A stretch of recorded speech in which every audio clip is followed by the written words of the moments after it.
Hey, good morning, everybody. Coach Ron Maver here from First Mile Sucks Running. Today's Monday, August 17th, 2020. This is week 11 of our Monday morning motivational tips. It's not going to be a normal tip.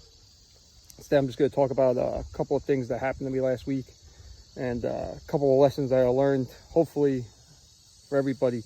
So, I talk about the Metropolitan Opera a lot, and it was a huge part of my life. And the reason I talk about that is because of not so much the work or the building, it's because of the people. The people there are special, and you become a family, and you eat breakfast, lunch, and dinner with these guys for 8 months out of the year. And like any family or any microcosm of society, you have certain people that you're close to and other people that you're just friendly with and have respect for, but you're not close to them. And one of the guys I was close to from day one was Matt Corrado, and I was close to him up until last Wednesday when we got news that he suddenly passed away at the age of 51.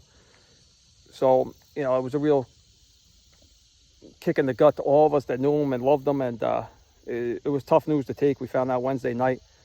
And, Metropolitan Opera is a building that's filled with characters. And in a world filled with characters, Matty was an even bigger character than all the other characters in there. He was something special, and he didn't have a mean bone in his body, and he also didn't have a filter. He didn't care if you were the squeegee guy on 42nd Street or a CEO. You knew how Matty felt, and I think that was one of the beauties of him, and one of the things that people loved about him.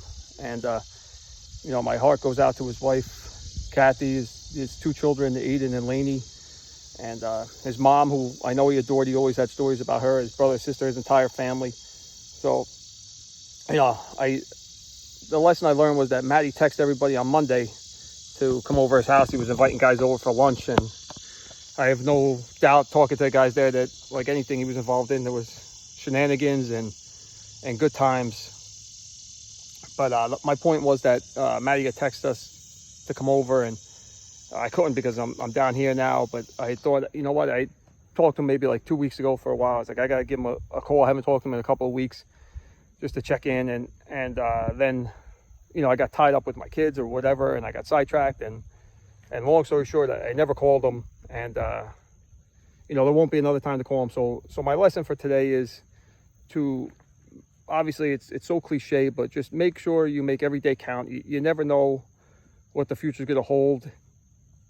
And you just don't know. So try to make the best of every day, no matter how, bad of a situation we're in now or whatever the case. And always try to see the good in life. And more importantly, we have, as a society, we're so quick to tell somebody to F off or tell them off and to fight with people online. We're so much more likely to do that than to pick up a phone and call a friend and tell them that you love them and that you respect them. And I think that's something that as a society we really have to change. That we don't tell people, and I'm guilty enough of it too. You know what, especially with texting, we've lost some personal connection. So my advice to this week is just pick up a phone, call a friend, tell them you love them, make sure you enjoy every day.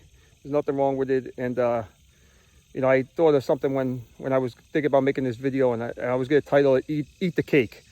And that means, make sure you take couple of minutes each day to just enjoy yourself just on a purely pleasure basis. And, Matty was a guy who likes the sweets. So my advice to you is, after you have a nice meal, splurge, go for the dessert, eat the cake, and, just make yourself happy. So again, my condolences to his wife, Kathy, his children, Aiden and Lainey. And I can assure you that if there's one thing about Matty is how special he was, is that as long as this generation of stagehands and the guys who knew him and worked with him are still around, his memory will never die, because there's just too many stories to tell, and just the stories that we do have to tell are too unbelievable not to tell. So to everybody, call a friend, tell them you love them, and have that piece of cake. And rest in peace, buddy. I'll miss you, and I love you. Bye.